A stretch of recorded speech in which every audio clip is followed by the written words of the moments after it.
Yeah, we can see them. Thank you. Perfect. Amazing. Great. Yeah. So, kind of like what Jenny was saying before, I'm in the world of personal branding. So I started a personal branding agency. I think it was last year. So it was actually the 1 year anniversary of the agency just on the weekend.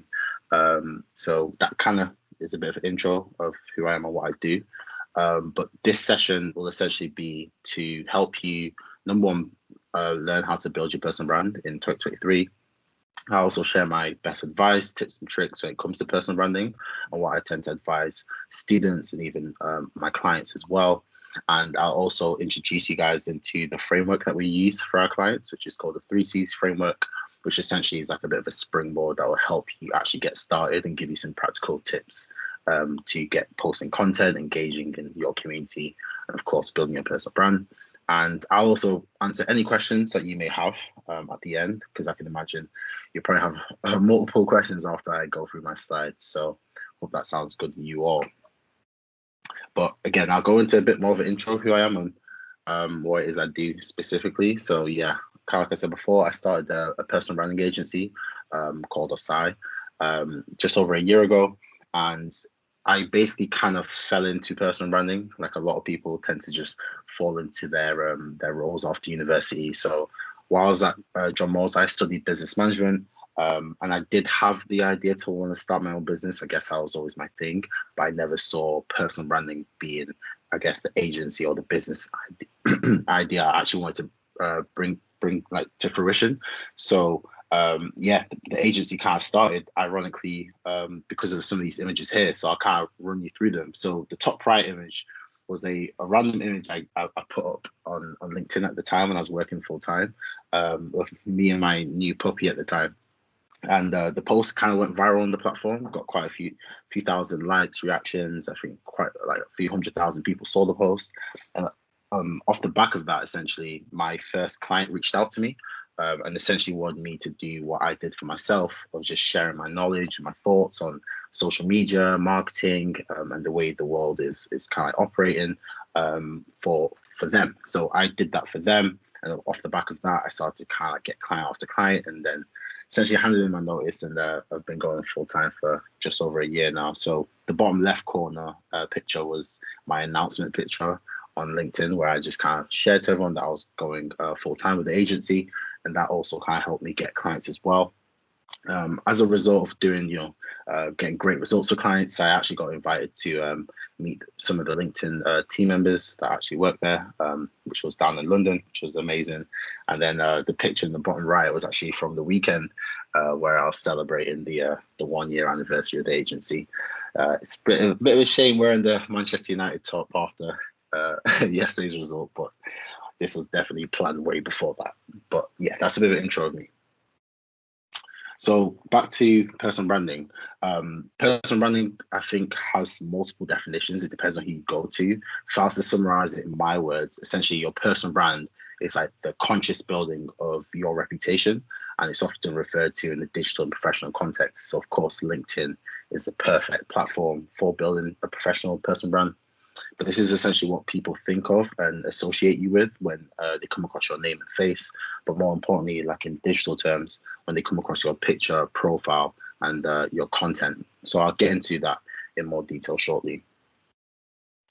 You might be thinking, why personal branding? What's the point? Why is Jenny and the rest of the LJMU team talking so much about personal branding? Because I know when I was at uni, I didn't really think too far ahead. I was just like, I just wanted to enjoy myself while I was there. So I didn't really take those steps. But if I was to ever go back and change something, I would wish I'd started building my personal brand a bit more consciously earlier on. So the reasons why you should build your personal brand, I've kind of listed a few of them here. I know some of them might not apply to you guys, but the key ones, of course, is job opportunities, it's networking, and just getting your general awareness out there. But if you were to summarize why you should build your personal brand in one word, that one word would be opportunities. So if there's anything you're looking to achieve after leaving John Moores, you can kind of class that as an opportunity. You want to kind of generate opportunities for yourself. Like in my case, I'm looking to, of course, build the business. So I might want more clients. So I'm actually looking to hire quite a few new staff members, so I might be trying to like attract talent. So those are my opportunities. Yours could just be a job opportunity, for example. But to kind of go into a bit more detail on why I think you should build your personal brand, I think the ones that kind of relate to you here is, again, the general generating new opportunities, but the idea of clarity and thought, I think, is really key here. So I remember I was studying business management at the time, and I didn't really take time outside of my lectures and workshops to actually like try and craft my own opinion of business management in my words. I think what would definitely benefit a lot of students is realizing, I'm an employer now. So when I'm looking to hire people, I'm looking for who has a unique insight or context of the industry they're in. Like, how did they view it? Although they may not be right or they may not have much experience, I think it's really key to be able to show that you're a critical thinker and you can think, outside of the box. And by creating content, you're subconsciously doing that. You're creating content around your thoughts of the industry you want to enter, or you're just, there might be something trending in the news that you may have an interesting opinion that you want to share. Those posts and I guess like the thoughts that you're putting out there kind of also communicates some of your skills in different ways. So that would be probably the key reason why I'd say you should build your personal brand. So I'm sure you've already heard multiple reasons why before this workshop or session, and you're probably thinking, how do I actually get started? I know, Jenny, you mentioned there was a 4-week LinkedIn challenge in terms of how do you help encourage everyone to get started. But again, I can imagine a lot of you will probably froze and thought, I actually still don't know how to get started. So that was the situation I was in with a lot of my clients, and what I essentially did was create a framework called the 3 C's, in the sense of how do we actually go from the ideas in our head of what I could potentially talk about, or even just having no clue, to having content consistently put out on LinkedIn or whatever platform you choose to do, and of course start to generate those opportunities we talked about earlier. So the 3 C's essentially stands for content, produces conversations, that builds a community. So I'm assuming everyone here is definitely on social media. You guys know that community is everything, from the meme pages you may follow to any news outlets, to if anyone's already on LinkedIn, there may be some specific business leaders. Like, I know like a Stephen Bartlett is someone that a lot of people look at. They pay attention to his podcast and his LinkedIn content. That there is what I'd class as a community. It's someone that's probably creating content around a certain niche or topic, and of course everyone that engages with that, I'd class as part of that community. So that's always the end goal I'd always recommend. When you're trying to build your personal brand, you should try and take it away from yourself, because I know the phrase personals in personal branding, but it's really about building a community or joining a community of people that think similar to you, because that's where the opportunities lie. So the first component of your personal brand is, of course, the content, which will go into how do you actually craft your voice, your tone of voice, understand what you can talk about, how you can come up with the ideas, and then put that into practical content I guess formats, so that you can post this on LinkedIn. And then from there, we'll talk about conversations for a little bit, which is where you're engaging with other individuals on the platform, or you're replying to comments on your own posts. Of course, we'll also talk about the community element as well, where we'll kind of talk about how do you kind of insert yourself into a community, whether it's a certain industry you're looking to join. We'll be able to find those key individuals and be able to help you slot into that community there. So starting with content, this is definitely the most important part, because without content, there isn't really much you can do with your personal brand. Because essentially, if you view content as like mini pieces of like I don't know what the word is, but if you're to think of it as essentially you putting yourself out there, each time you post a piece of content on LinkedIn, it's like you're reminding people you're out there and this is what you're passionate about or what you want to talk about. So each post is just a reminder to anyone that's viewing it. So I'll show you guys how you can actually structure this, and of course aim to kind of like lead that into the conversations part. So the first thing I'd always say is you should try and think about content pillars. So content pillar is essentially, I'd say, like a broad topic that you kind of want to focus on. And it's essentially what will keep you a bit focused in terms of like what should I actually speak about. Because the biggest problem I hear from especially students is, I actually don't think I have anything to say. I don't have anything valuable to say. or where should I start? I'd always say just pick 3 things that you think you have an interest in, and just try and go from there. So the best way to come up with your content pillars is to ask yourself these 4 questions. So the first question I ask is, what matters to you? Of course, if you're doing a degree on a certain subject, I'd definitely recommend talking about that. That's probably something that matters to you. What do you aspirationally want to be known for? This is definitely a question, I guess, a bit more geared to people that have a bit more clarity in what they want to do. But if you don't know what you want to do, you can kind of describe the lifestyle or the flow of what it is that resonates with you. So whether or not it's like you want to get into a certain industry where, you know, you're connecting with people and it's really, you know, people focused, or maybe you're more like, let's say, like the tech side of things, and you're looking to kind of like learn about, you know, emerging tech. That's something you can kind of like say is something you're aspirationally wanting to be known for. And then the third question, what do you want to be good at? Oh, sorry, what are you good at? Is, of course, you know, looking at your skills, looking inwards. Are you good at speaking in, you know, in video form, like how I talk to you guys now, or is it something where you're more better with writing? So you can kind of work out like what are things, like what skills have you got, and basically list that out. And then the fourth one, I think, is something that not a lot of people think about in the sense of personal branding, is what are you regularly exposed to? So there's a difference between, you know, wanting to talk about, let's just say, for example, fashion, but you're doing like a master's degree. There's nothing wrong with you wanting to talk about fashion, but if you don't have, you know, daily or frequent exposure to the fashion industry, it'll be difficult for you to craft that opinion, which is where I think it's best for you to stick to something that you've got that interest in, and you're actually like around. So whether it's the industry itself, or maybe you're a big fan of reading books on that certain topic, it's key for you to speak about things you actually have knowledge in or have an interest in, because if not, that mismatch will come back to bite you later on.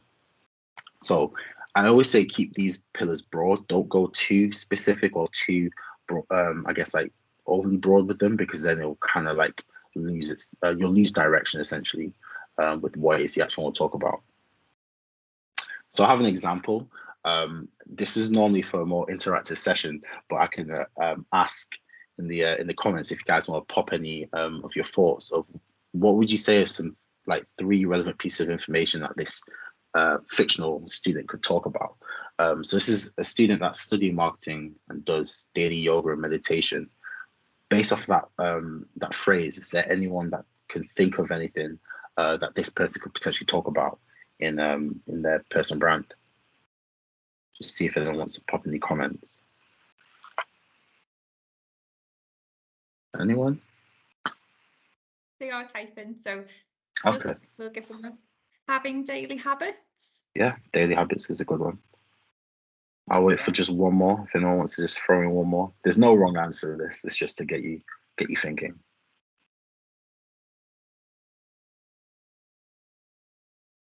Got a few more typing. Yoga trends. That's a good one, Yoga Rebecca. trends. Okay. Well, those are 2 really good good ideas there. I'll show you what I kind of came up with from that. So the key things that kind of stuck out to me is, you know, you're a student, so that's a key idea. The marketing element as well, and the daily yoga and meditation. So from that, we can talk about multiple things. So here's the 3 content pillars like I referred to before that you could talk about. I've said Manchester here, but that's just because I'm based in Manchester. I just thought of myself in this case. But of course, you guys could talk about it from a Liverpool perspective. So a life of a Liverpool or Manchester student. So being a student, you don't realize it's actually a very interesting time of your life. And when you're outside of uni, and Jenny, I'm sure you can attest to this, it feels to an extent foreign what it was like to be a student. So by sharing your experiences, you know, there's a lot of things going on in the world of work around, you know, the cost of living and trying to find a job after uni, and even placements that you could talk from the perspective of a student that would be really interesting and insightful to people that are not students. So just being a student itself is something very valuable to share, like your experiences. The person studying marketing, so they could talk about social media marketing. They could talk about trends on TikTok or other platforms that they find interesting. There's definitely other elements to marketing that they could talk about. So that could be another content pillar. And then the other one they could talk about is mental health and well-being. So I know Kat and Rebecca, you guys talked about trends and daily habits. That can definitely resonate in this mental health and well-being content pillar, where it could just be anything around the yoga itself, the meditation itself, or anything that kind of expands from that, like mindset, just mental health awareness. So there's quite a few ways you can take this. This is why it's good that it's broad. So it just kind of like, it can get you thinking, and it's good that it's giving you these boundaries to an extent as well. So you don't have to talk about, random stuff that you may not actually resonate with. So I hope that was kind of a useful exercise for you. So we've obviously gone through the content pillars themselves in the sense of like what are the key things I should be talking about, but even from the content pillars to actually translate that into actual content pieces, that can still be a bit confusing. I've basically come up with 3 good ways to kind of help you come up with like, I guess, ideas. So the main one I'd definitely recommend is to record your thoughts. So I'm a big fan of like journaling. So I like to journal every couple of days and just write down my thoughts after a long day of work. And I'll use those notes to essentially create content from. I know people that like to do voice notes. I know people that like to write, like I said, or they do video logs as well. It's just essentially, how do you get these thoughts or anything that comes to mind out of your head? And then I'd also recommend as well, like having multiple notebooks or multiple ways of taking notes, because creativity and random ideas will come to you just out the blue. So you want to kind of be ready for that and be able to make those notes anyway. Another great way to kind of come up with content ideas is to what I call consume to create. So when you've got like a empty mind, you can't think of anything. Sometimes rather than trying to force it, just go and take some time to read a book or listen to a podcast or watch a YouTube video and get into the topics and concepts that you actually find interesting. Because again, it's really key that you do actually enjoy what you're talking about, because then thinking of these ideas will come way more naturally.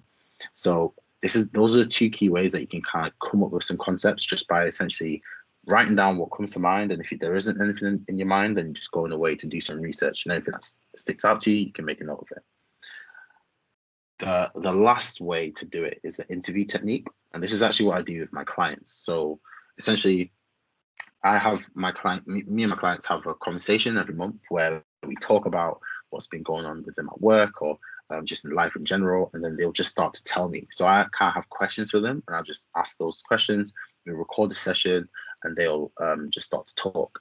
This can definitely work for yourselves as well. So if you want to ask a friend or a flatmate, if they were to just ask you a bunch of questions and kind of have that conversation, the difference between this and I guess maybe doing it for yourself is that person can then ask follow-up questions based off of what they find interesting. Because of course, if someone else finds it interesting, chances are when you post it as content, then that's kind of proof that it'll probably do better.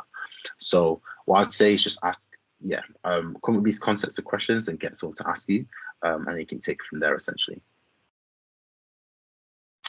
Are there any questions up to now? I know I've kind of speed quite a lot at you there. Just we'll take a quick pause if there's any questions.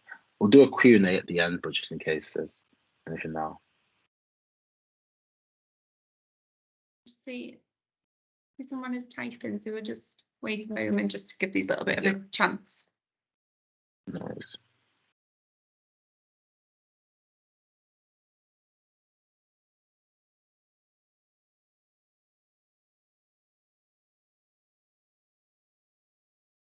Nice and good and good future. Nice and good future. What do you mean by that? If you want to expand on that real quick, see if I can help you with that.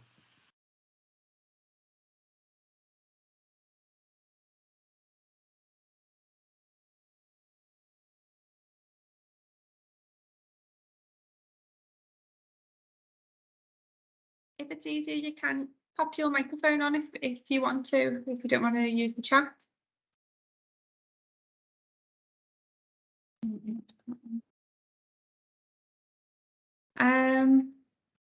It sounds like a general question. If you want, Kemba, I can answer that in more detail at the end. It was just more of a question around the content side, but if no one's got like specific content related questions, I can just move on, and then we'll do like a more general Q&A, just so we're not holding things up. That's all right. If we can save that one for the end, and then we can just hold on at the end of the session and go through that. I think there's a couple of others also just typing, so we'll just give them another minute or two just to see if there's anyone else, any questions around content.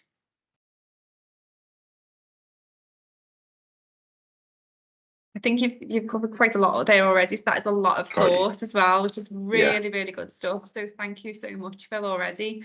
No problem. Yeah, it's been great so far. Great. Okay, so I don't know if you want to move on and then yeah. Got you. So there are the other parts of the 3Cs, but I think in the case of students right now, the main part is just to focus on the content side. I'll go into a bit of conversations and community at the end, but I wanted to show you how this framework can actually be used on a monthly basis, because of course students are busy. As much as people try and make it out, they're not. You guys have your assignments, you have your work to do, so you don't want to spend all day every day on LinkedIn creating content. You want to kind of have like a quick workflow so you can create your content, get that scheduled and ready to go, and then you can get on with more important things. So this is essentially how I'd recommend you can do it in 6 steps. The main part, of course, is once you've got your content pillars and you've come up with your ideas, just start to write these ideas down. So whether this is a random thought about marketing, if we're to use that fictional student's example, you could probably have a post about trends on TikTok. It could be a post around how that person does daily yoga and how that helps them with being a student, and maybe life in the university city that they live in. Let's just say you can come up with around like 12 ideas. I always try to recommend posting 3 times a week, but again, I understand that can be difficult for certain people. So even if you can get 1 post out, even once every 2 weeks, that's definitely a good start. But of course, the more you put in, the more you get out. But there is no. I want to add the context that you shouldn't rush yourself, and don't panic if you can't get yourself up to a high number of posts, because sometimes it can be difficult. But hopefully, this framework can kind of help you come up with some ideas. So yeah, you'll have your post ideas basically come from your recorded thoughts, any articles, tweets, or bookmarks that you've made throughout the month, any other LinkedIn posts, which I think is a great way to get some inspiration, trending news, and of course that interview if you decide to do it. And from there, writing that actual content can still be a bit of a struggle, because even if you have a really clear idea, like you want to talk about TikTok, for example, it's like, how do you actually put that into writing or a video that's actually exciting? So I've come up with this structure that seems to work really well. It's worked well for myself, it's worked well for clients, and it's essentially a 3-part structure where you start with a trailer, and then you have a main body to your post, and then what I call a CTC, which is a call to conversation. So if we go back to the top, the trailer, you can think of it as like a trailer to a movie. The aim of the trailer is, of course, to entice you and encourage the reader to want to, read the rest of the post. So even if you take a step back and think about how you consume content on social media, it's the posts that kind of keep you guessing or, intrigued, that kind of allows you to want to, is the reason you basically want to watch it or read it. So you've got to kind of view it in the same way as when you're creating LinkedIn content.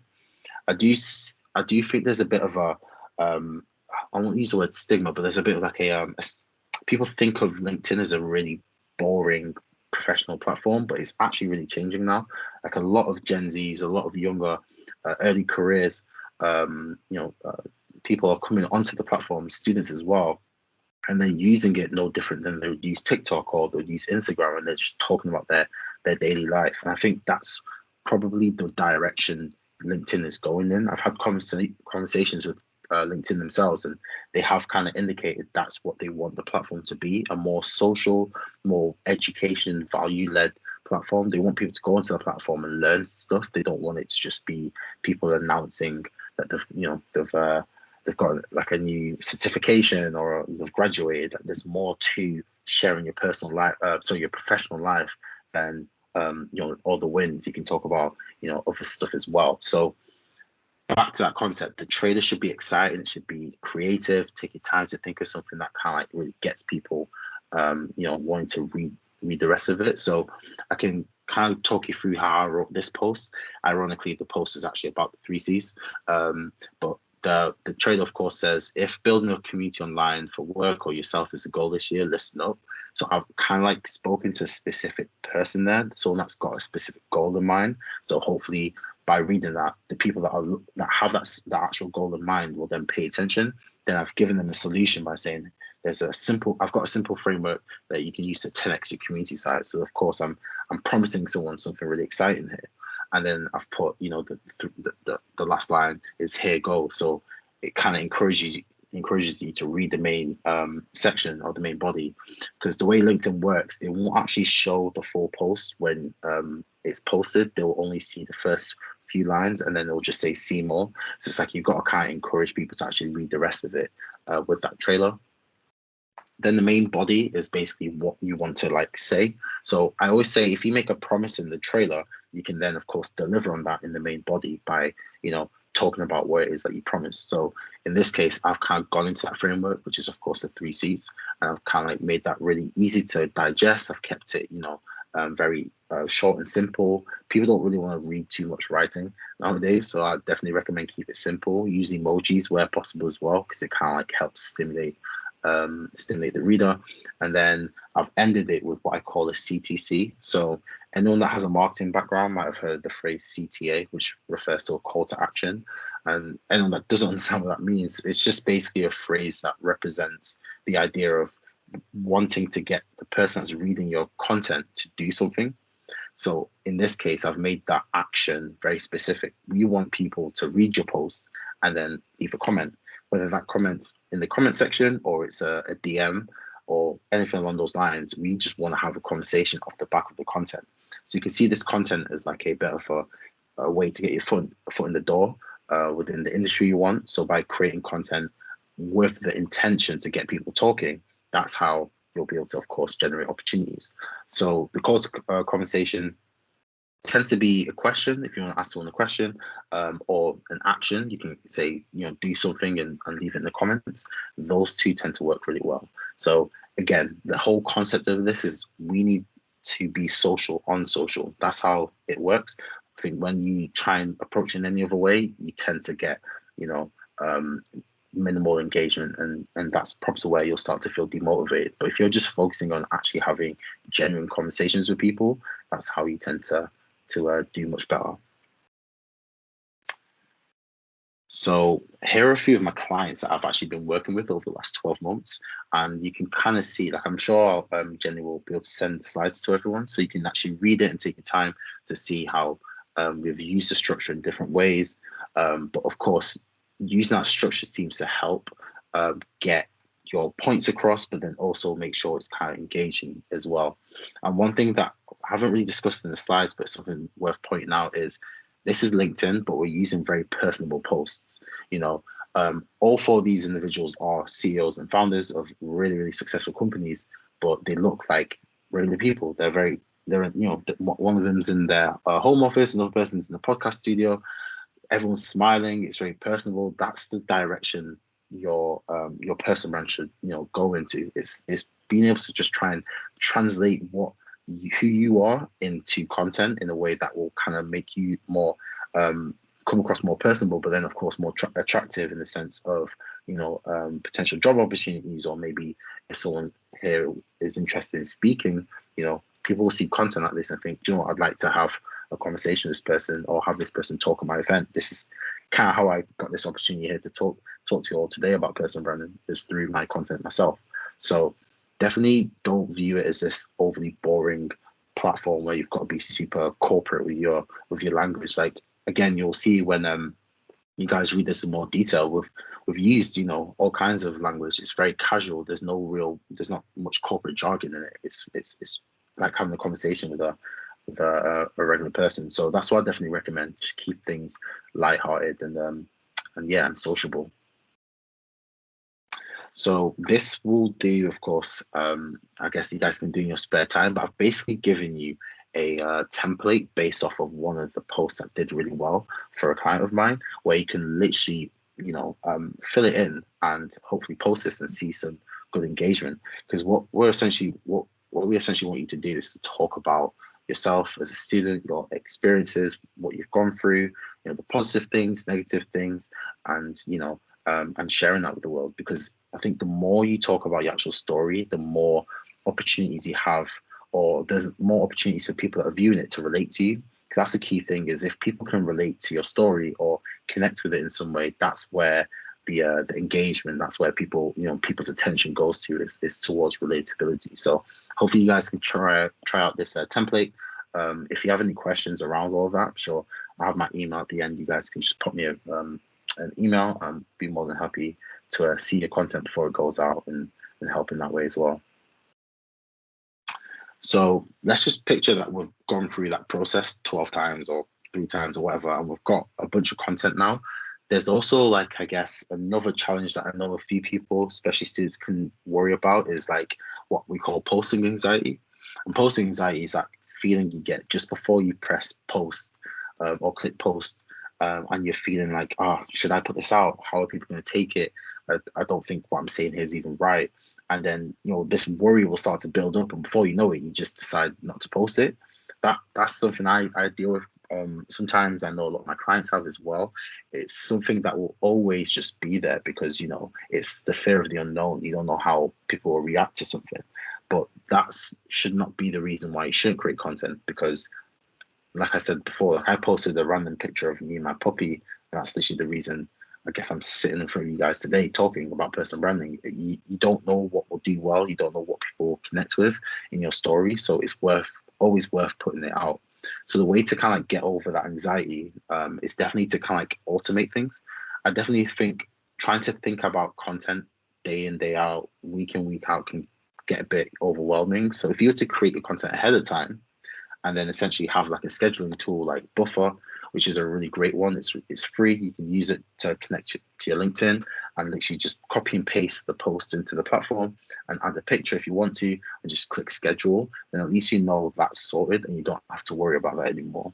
So that's something I definitely recommend, especially as a student. You're probably not going to be up at 8, 9 in the morning to be putting out posts, and if you are, I'm sure you'll be in your lectures.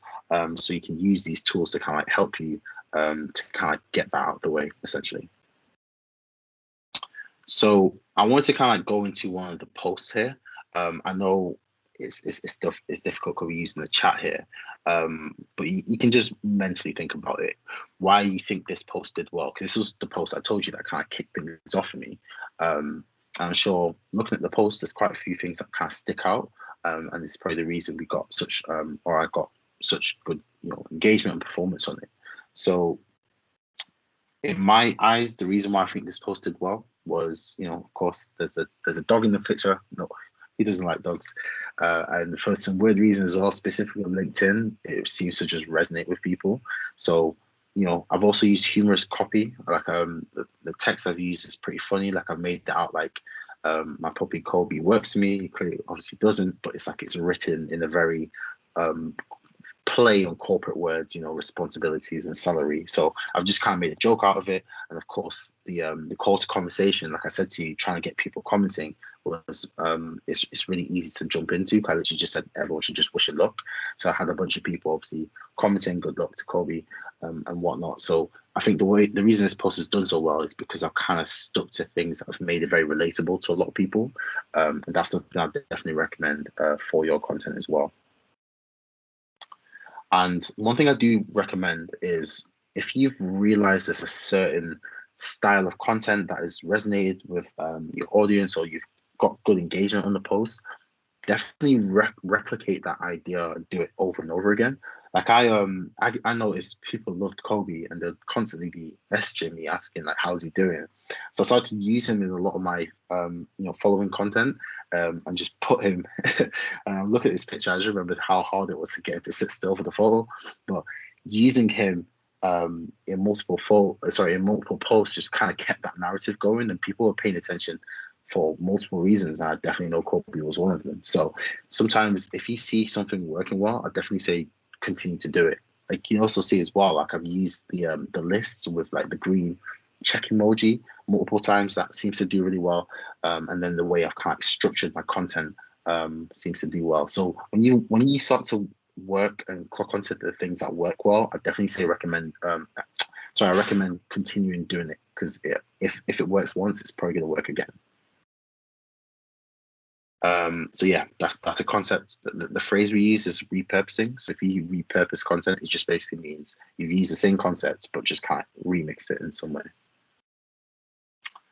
And here's another example. I've literally posted, ironically, like the same post twice, and you can see the second time I posted it, it performed much better in terms of impressions, because again, people want to see follow-up sometimes. So let's say I think this will work well because your students as well. You may not have, you know, some examples of experience of your work, but I was just talking about what my vision was for community, and this is obviously for last year in 2022, and how I thought it would look. And I wrote about it before the year started, and then during the year later on, I started to then reflect on that and obviously put that out there again. And people, although it's the same content, it was like a different narrative to it, and people seem to really take to that. So this is another way you can repurpose content as well. But yeah, I think that's kind of the main parts I want to kind of talk to everyone about. If you do have any questions, do let me know. I know I've kind of gone through quite a bit in a short space of time. I know personal branding is a very complex thing because there's so many elements to it, but I guess the main gist of what I'm trying to get across here is, you know, as a student, you have got a lot to talk about that you may not realize, because what's common knowledge to you will be, you know, a game changer to someone else. And it's worth putting it out there just to see how people will take it. In the world of work nowadays, CVs are great. And I know it's probably a funny thing to say, but like, your degree is important, but it's still not enough to get you into the foot of the doors that you actually want to enter. There has to be that extra, I guess, advantage you need to give yourself, and that's what your personal brand can serve as.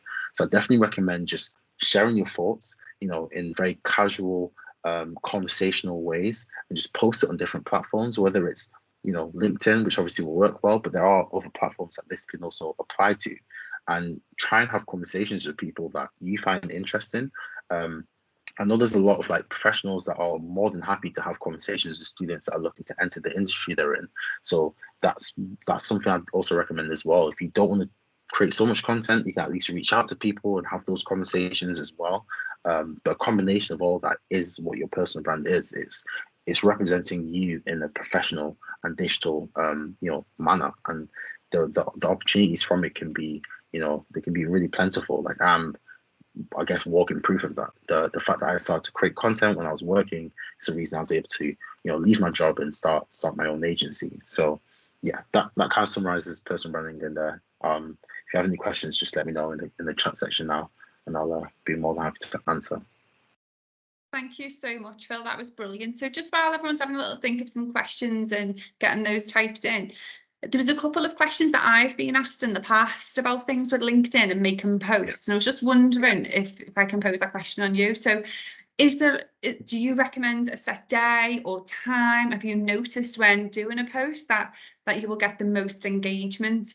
Because often students will say to me, you know, what is the best day? I don't want to do it when no one's on there. And do you have a feel for that, or can it be anything? Yeah, I mean, the simple answer is anytime, but I know that's not what you guys want to hear.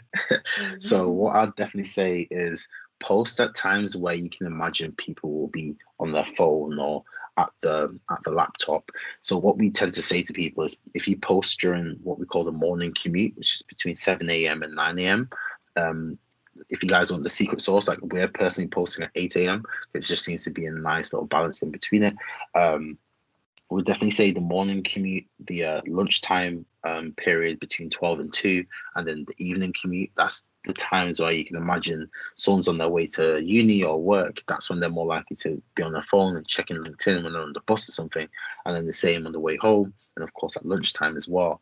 Those times seems to do well, but the way the algorithm works anyway, regardless of what time you post it, it will eventually show it to people in your community. So I've seen posts like that have been posted 3 days prior, only like today. So LinkedIn will actually show content for quite a while before it decides to stop showing it. So I just say if you're getting content out there, that's a win, and you should focus on that. But if you wanted to know what times to post, just let it be times where people are actually using LinkedIn, which is like morning, lunchtime, and the evening.